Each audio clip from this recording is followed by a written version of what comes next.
Shout out po sa lahat. Breaking news to ha. Si dating Pangulong Duterte na sa Manila Bulletin, nabasa ko lang yung nila, yung post sa post nila na unconscious daw na natagpuan sa sahig doon sa kanyang detention cell sa dito sa The Hague. So dinala sa hospital, yun ang pagkasabi na dinala sa hospital tapos i-laboratory test. Tapos titingnan kung anong mayroon kasi unconscious ba naman, yung nawala ng malay. Natural talaga yan kapag taong medyo may edad na, 81 years old ba naman eh. Tapos buti kung kagaya nga sa atin na itong mga ganitong edad, mayroon to silang mga private nurse na laging nasa kanila. Nagche-check lagi sa BP, nagche-check lagi sa kanilang mga asukal, nagche-check lagi sa kanilang sa health nila kung tama ba ang mga gamot na binibigay. So dito sa detention cell, di naman sila ganun eh. Wala namang nurse dyan kasi ang turing talaga nila, kulong na eh. So dito natin makita ang ICC kung ano talaga ang kanilang pangangalaga sa mga taong ganitong may edad na, kung tama ba talaga. Kasi kung nakita nila to na unconscious tong Pangulo natin dati, parang pangit naman tingnan na ICC nga sila pero pabayaan pala yung mga tao pag nakulong na sa kanila. Ay sila pala rin, wala rin pala sa mga yung mga nakukulong din na wala naman tong kaso. So sana maayos ang lagay nito at payagan nila itong makauwi na kasi itong nagsimula ng ganitong bigla na lang makulaps. Buti kung maagapan to ng kaagad-agad. Hindi natin alam kung ano talaga ang nangyari ito kasi natanggap lang ni VP Sara yung yung information na galing sa ICC. So nabasa ko yung mga comment ng iba diyan. Ang sama talaga ng mga comment yung iba. Ha? Ipakita niyo yung picture, ipakita niyo yung video. Hindi ho pwede mag-video sa mga ganyan. Hindi kayo basta-basta napayagan na mag-video sa mga ganyan pag nasa kayo. Lalo ganyan sa mga dito makulong. Hindi kayo pwede makakita ng video. Hindi kaya sa atin na hilig niyo mag-video. Ang hirap sa atin kasi mga Pilipino, kahit na dapat na atupagin na tutulungan mo na yan, mag-video ka pa, tapos i-post mo sa Facebook para mag-viral, para kikita ka pa. Ginawang kasi ninyo eh, negosyo yung mga ganyan. Tapos ganyan, magsalita pa kayo na hindi talaga sila manahimik kapag hindi talaga yung ang asama. Ang sama pakinggan yung mga sinasabi sa mga nagko-comment dito ng iba. Ang feeling ba nila na itong si Pangulong Duterte ay salarin na talaga? Wala ang kaso yan. Alalahanin niyo, walang kaso yung presidente na yan. Yung final niya yan sa ICC, dito tayo magsimula sa Pilipinas. Ang sa ICC kasi ngayon, yung lumabas na balita nung nakarang araw, ay kung dito basihan dyan sa Pilipinas, wala talaga isang kaso si Pangulong Duterte. Ni corruption, ni anong kaso na naka-file dyan sa Pilipinas. Pero si Bongbong Marcos, ano nangyari ngayon? Ang daming mga anomalya sa Pilipinas. Ng panahon ni Pangulong Duterte, may ganito bang klaseng anomalya sa Pilipinas?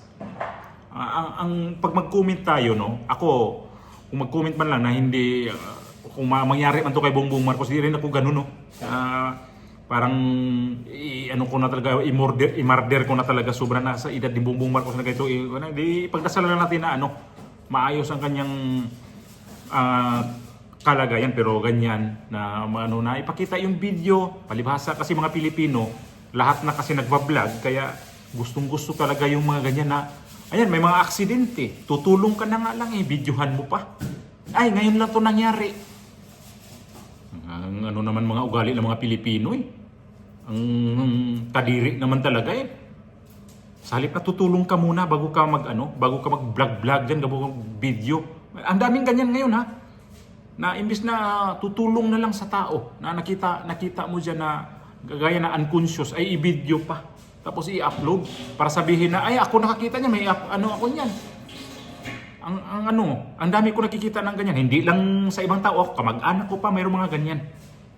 Kadiri kayo, mga ganyan na mag-upload kayo, dapat tulong muna bago ganyan mag-upload kayo. Di ba kayo pwedeng tutulong na hindi muna mag-upload?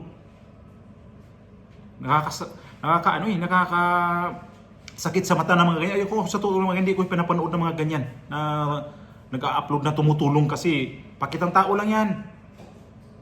Ito ngayon yung nangyari kay Pangulong Duterte, sino mag-ano yan? Mga taga-detention cell sa ICC para i-ano nila, i-upload nila. Ibawal nga eh.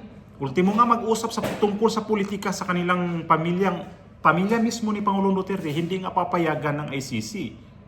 Kapag na-detect nila yon, eh anong gagawin nila? Hindi na naman nila papasukin yung pamilya ni dating Pangulong Duterte. Nangyari noon kay Hanilet na nag-usap daw tungkol sa mga ganyang mga sa politika.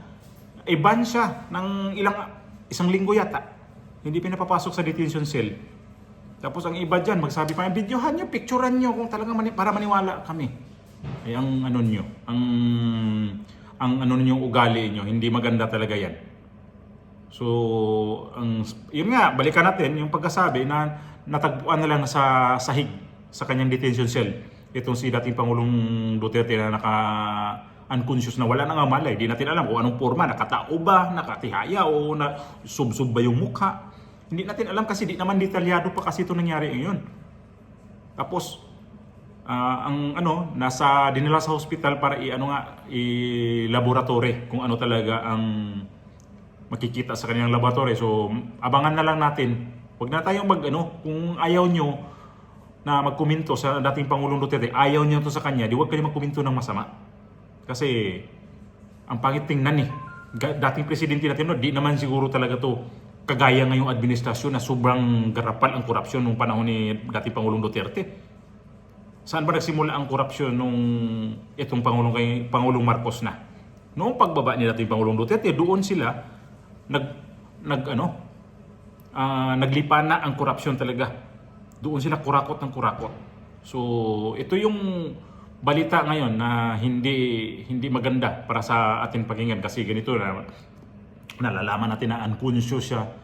So, nung nakaraang araw pa, pinuntahan pa siya ng taga-embassy na hindi rin pinaalam sa pamilya Duterte.